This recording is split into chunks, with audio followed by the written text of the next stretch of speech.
Oi, pessoal, tudo bem?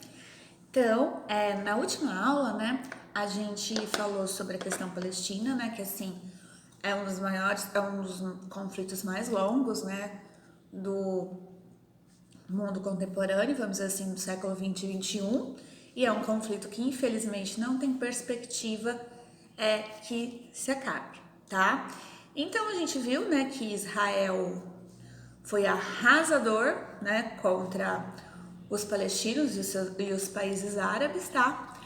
Nesse vídeo, pessoal, a gente vai falar um pouquinho sobre as tentativas de acordo de paz, né? Porque eu já tô dando spoiler, não tem paz até os dias de hoje, mas para vocês entenderem um pouquinho como que é essa relação, por que não tiveram esses acordos de paz, tá? Não se esqueçam de, se gostarem do vídeo, dar um like para mim, por favor, e se inscrever no canal para saber das novidades, tá? Então, como a gente viu na última aula, para quem não assistiu a última aula, eu vou deixar o link aqui, tá, pessoal? Questão Palestina. Mas como a gente viu na última aula, aconteceu o seguinte, né? A última guerra, de grandes proporções, com vários países árabes, foi a guerra do Yom Kippur, né? E os países árabes perderam, e como vingança, eles resolveram boicotar, vamos dizer assim, a produção de petróleo, né? Porque os países ocidentais, que eram os amiguinhos de Israel, precisavam muito desse petróleo. Então era uma forma de tipo, vocês tomaram um monte de território da gente, mas a gente vai dar um jeito de ferrar vocês. Então, pessoal, naquela época, né, até os dias de hoje, um dos os países que mais usa petróleo no mundo, né, é os Estados Unidos da América. Então, assim, para os Estados Unidos, aquele boicote ficou algo terrível. Então, o que ele pensou? Puxa vida, né? Eu preciso ter o apoio de Israel, mas eu também não posso ficar tanto conflito com os árabes, porque eles vão me prejudicar economicamente. Então, assim, eles começaram a pensar em costurar alguns acordos de paz, tá? O primeiro deles, pessoal, ocorreu em 1979, tá? É chamado o Acordo de Camp David. Só que, assim, nesse acordo, a Palestina ficava quietinha. Como eu falei para vocês, as grandes potências, elas só entravam em conflitos se fosse ter algum interesse para elas, não deixa para autorar. E eles perceberam que esse último conflito aí trouxe muito prejuízo. Então, esse acordo de Camp David, que acontece em 1979, ele vai ser um acordo de paz entre Israel e o Egito, tá? E quem vai mediar esse acordo? O presidente dos Estados Unidos, que era na época o Jimmy Carter, tá? Então, beleza. Quais que foram as bases desse acordo, né? Porque acordo é assim, né, pessoal? Você ganha alguma coisa, você perde outra. Então, funcionou da seguinte maneira. Então, aconteceu da seguinte forma. O Israel, né, que foi, vamos dizer assim, o que deu o primeiro passo, né, para conseguir a paz, ele falou assim, ó, o Egito, seguinte, sabe aquele território que eu tomei de você lá naquelas guerras antigas? Eu te devolvo a península do Sinai, tá? Que é essa que vocês estão vendo aí no mapa. E em troca, vocês me dão a paz. A gente para com essa briguinha aí que não tá sendo boa para ninguém. Só vamos pensar assim, vocês podem se perguntar o seguinte: mas Israel não tinha ganho todas as guerras? Né? Tipo, não tinha altos poderes militares? Só que assim, gente, armas, gastos militares são muito altos. Então, se Egito e Israel entrassem em um acordo, que era simples, o Egito tinha que considerar Israel um país, deixar de considerar ele inimigo e de volta ele teria lá a Península do Sinai, tomaria o controle do canal de Suez e tal. Então, era vantajoso por isso, porque o Egito recuperaria esse território, e para Israel, tipo, ele teria menos gastos, né? Porque ele ganharia do Egito, mas traria um desgaste muito grande também e tal. Então, beleza, tá bom dos dois lados, vamos selar esse acordo, vamos dar o aperto de mão da paz, beleza, tranquilo. Ficou bom para os dois lados, né? Quem que vocês acham que ficou melhor? O Egito, né? Era só ele parar de atacar Israel e teria uma boa parte do seu território de volta. Só que, pessoal, vai acontecer uma coisa aí. Então, como eu falei para vocês, esse acordo ele aconteceu em 1979. Tá, tudo beleza, Egito e Israel se acertaram, todo mundo ficou feliz, alegre e contente, não ia ter mais conflito. Só que os árabes não aceitavam que o Egito, os próprios egípcios, que eles fizessem acordos com Israel. Eles não aceitavam, tipo assim, cara, como que você vai negociar com esses caras? Então, pessoal, em 1981, o Anwar Sadat, tá, esse carinha aí, ele foi assassinado pelos próprios árabes, tá? Porque os árabes têm, nem que todo árabe é radical, extremista, terrorista, a gente tem que acabar com essa ideia, tá? Mas tem uma parte muito extremista, então eles não aceitavam que o Egito fizesse o acordo com Israel, que tipo tinha matado milhares e milhares de árabes. Então assim, morreu, entrou no lugar dele um cara que chama Hosni Mubarak, tá? Que ele ficou de 1981 até 2011 no poder, ele foi tirado de uma série de revoltas da Primavera Árabe, só que e ele era ligado aos Estados Unidos, tá? Ele foi tipo meio que indicado pelos Estados Unidos. Então, um acordo prevaleceu, o Egito parou de declarar guerra contra Israel. Então, pensando assim, né, os palestinos, eles perderam um grande aliado. Pessoal, uma outra coisa muito importante que a gente tem que lembrar quando a gente fala da questão da Palestina, né, desse conflito, é que assim, algumas áreas lá, elas são dominadas por diferentes grupos terroristas, tá?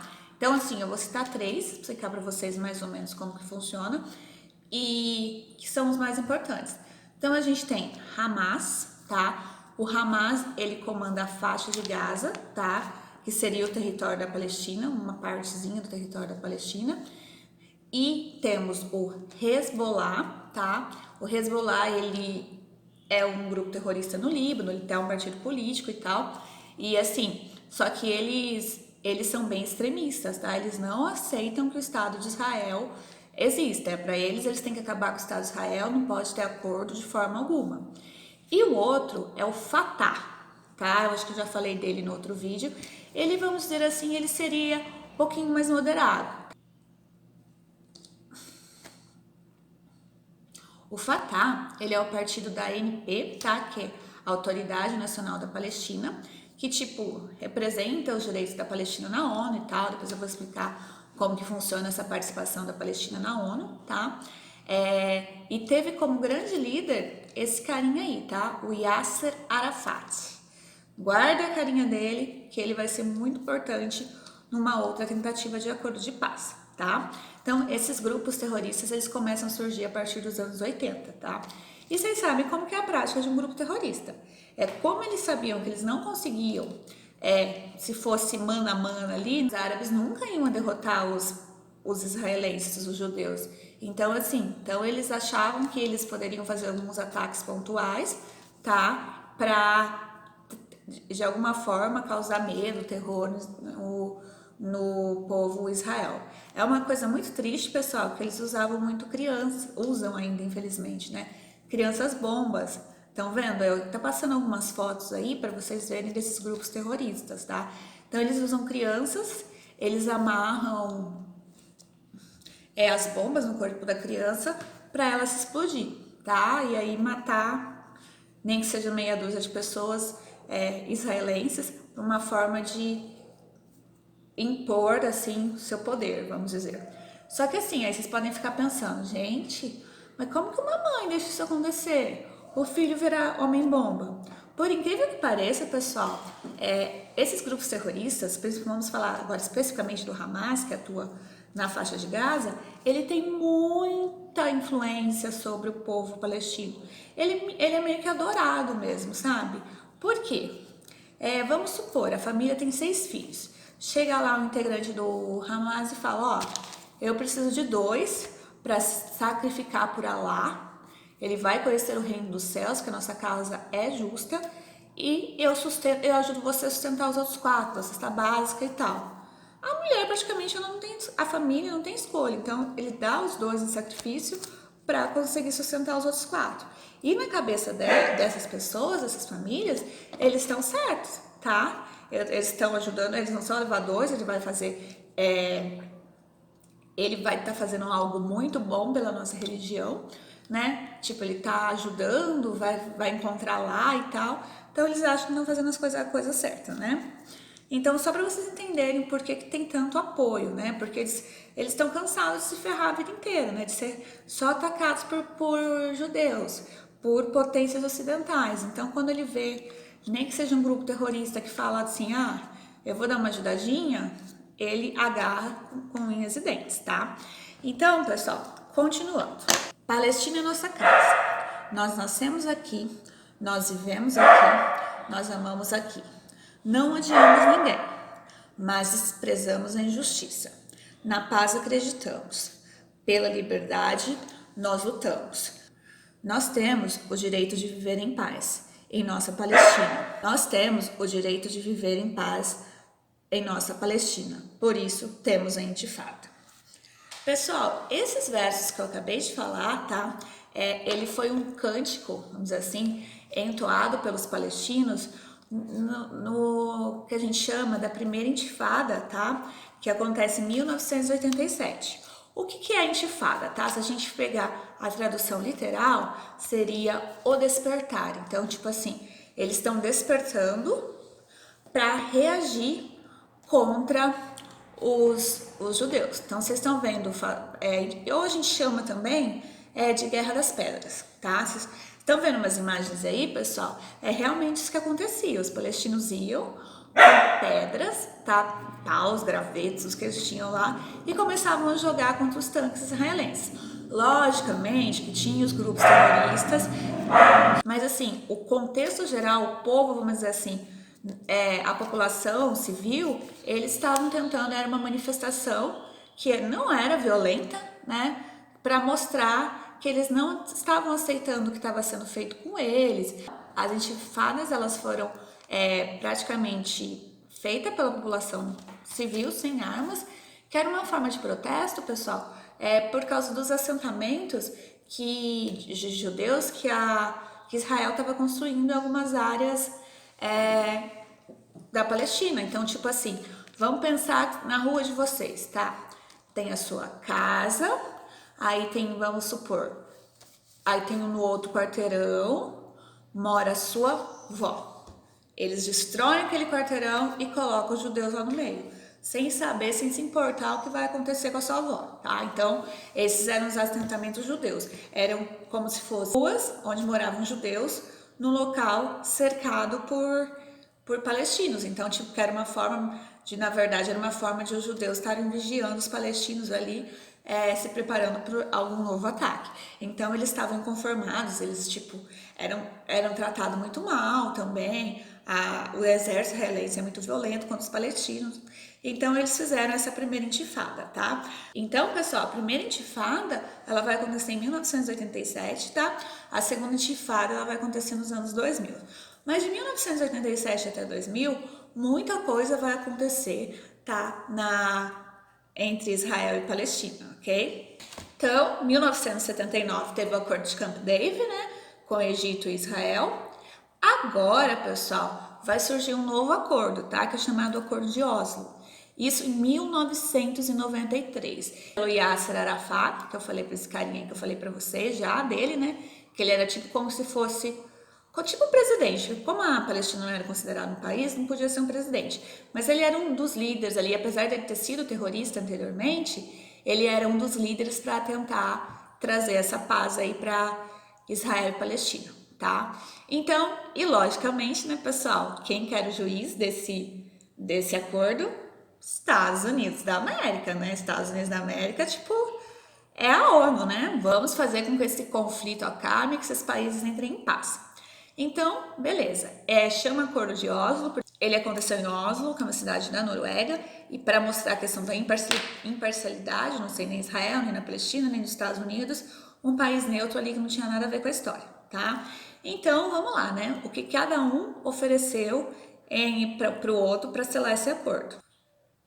Palestina, né, gente, ela não tinha muita coisa que dar para Israel, né? O que ela tinha que dar era paz. Israel ofereceu o quê? Ele ofereceu a faixa de Gaza, tá? e a Cisjordânia, que vocês estão vendo aí no mapa. Então ele daria para Israel e a Palestina daria a paz. Beleza, todo mundo aceitou. Essa foto, pessoal, essa foto que vocês estão vendo do lado é uma foto assim histórica, tá? É o Yasser Arafat, o Yitzhak Rabin dando as mãos e o Bill Clinton ali de juiz. Lindo, perfeito, maravilhoso. A paz então será feita, certo? Não, nada certo. Então, pessoal, esse acordo foi assinado em 1993, só que em 1995 o Yitzhak Rabin, o presidente de Israel, ele é assassinado. No primeiro momento, lógico, quem você vai culpar, né? Ah, não, foram os árabes que mataram o Yitzhak Rabin. Como assim? Mas na verdade, foi um judeu, um estudante judeu, tá? Um extremista, que ele não aceitava que Israel fizesse acordo com territórios. E o Hamas também não aceitava, lembra que eu falei? Porque o Hamas de jeito nenhum, ele queria que o objetivo do Hamas era tipo, vamos destruir Israel, Israel não pode existir. Então o Hamas nunca ia aceitar esse acordo também. Os judeus, pessoal, eles alegavam o seguinte, tá? Para eles não aceitarem esse acordo, que se Israel desse toda essa liberdade para os palestinos na faixa de Gaza, o que poderia acontecer? Tanto em Gaza como na Cisjordânia, correria o risco de se criar algumas milícias, né? Que não aceitam de forma alguma, né, a criação do Estado de Israel, e foi o que aconteceu na faixa de Gaza, onde o Hamas tomou poder, se tornou até um partido político. Então, hoje, a faixa de Gaza, ela é considerada parte da Palestina, tá? Só que assim, ela não pode ser considerada um país.